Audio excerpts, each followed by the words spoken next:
Welcome, everyone. My name is Ted O'Connell. I'm one of the authors of Crush Step 1, the Ultimate USMLE Step 1 Review.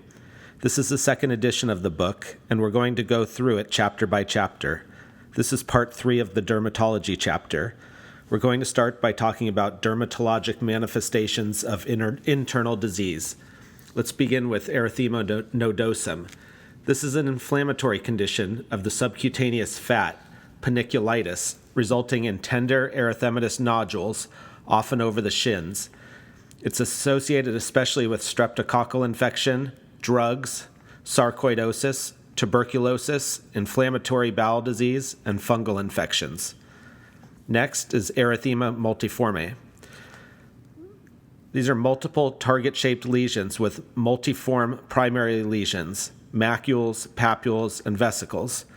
Commonly a hypersensitivity reaction to drugs, usually antibiotics, leading to IgM deposition in the skin, but erythema multiforme may also be secondary to malignancies or infections such as HSV or mycoplasma. Stevens-Johnson syndrome. This is like erythema multiforme, but with more extensive and systemic symptoms, including mucous membrane involvement, fevers, diffuse erosions, and crusting. Lesions must cover less than 10% of the body surface area. It is associated with a high mortality rate. Toxic epidermal necrolysis.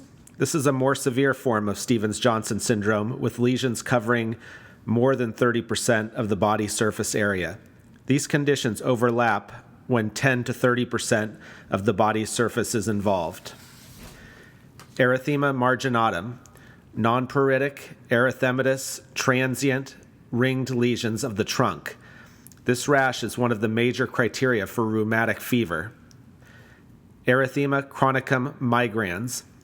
Expanding bullseye-shaped erythematous plaque at the site of an Ixodes tick bite and pathognomonic of early localized Lyme disease. It is caused by localized infection with Borrelia burgdorferi, not hypersensitivity. Multiple lesions indicate the spirochete has spread hematogenously.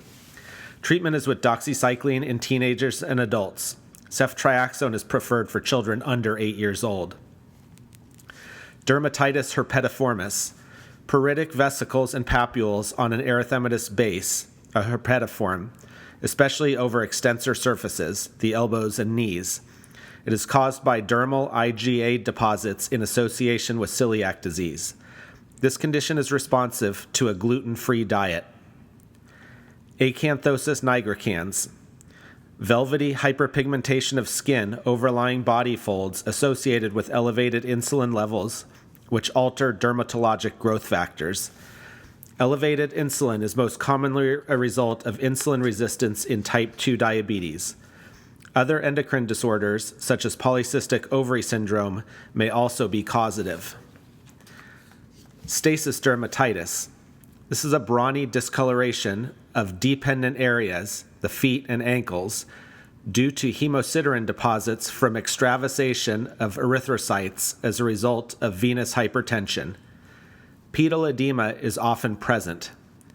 The venous hypertension may simply be due to venous valve dysfunction, but heart failure producing peripheral edema may also be the underlying cause. Now we're going to switch over to pharmacology and begin talking about the retinoids. These are vitamin A-related compounds that act as steroid hormones to alter gene transcription. These compounds bind nuclear retinoic acid receptors, which then activate promoter regions of DNA, leading to transcription of retinoid-sensitive genes. In the treatment of acne, the result is a decrease in size and sebum output of sebaceous glands. Topical retinoids are often used for the initial management of acne. Systemic isotretinoin, however, is reserved for nodulocystic acne owing to its severe side effect profile, including hepatotoxicity and teratogenicity. It causes embryologic and fetal malformations. Next, let's talk about permethrin. This is an antiparasitic agent used in the treatment of scabies and head lice, or pediculosis capitis. In arthropods, permethrin acts as a neurotoxin by prolonging sodium channel activation, thereby causing paralysis and death. It is poorly absorbed and easily inactivated in humans. Now let's talk about the topical antifungals. The azoles inhibit an enzyme, 14-alpha demethylase, responsible for formation of ergosterol, a component of the fungal membrane. These are common agents for the treatment of dermatophytes and tinea versicolor and include clotrimazole, miconazole, and ketoconazole. Another category is terbinafine, which goes by the trade name Lamisil. It inhibits a different enzyme, squalene epoxidase, responsible for formation of ergosterol. Topically, terbinafine is a first-line agent for dermatophytes. It can also be used orally in the treatment of onychomycosis, a fungal nail infection. Topical steroids. These inhibit local inflammatory reactions by interfering with the production of inflammatory cytokines by phospholipase A2. They are used in the treatment of lichen planus, atopic dermatitis, contact dermatitis, psoriasis, pemphigus vulgaris, and bullous pemphigoid, among others. Common topical steroids include hydrocortisone, triamcinolone, and clobetasol. 5-fluorouracil, or 5-FU. This is a topical and systemic chemotherapeutic agent. 5-FU is a thiamine pyrimidine analog that irreversibly inhibits thymidylate synthase, thus preventing DNA synthesis. Used topically, it is one of the first-line therapies for actinic keratoses. Cryotherapy is also a first-line treatment.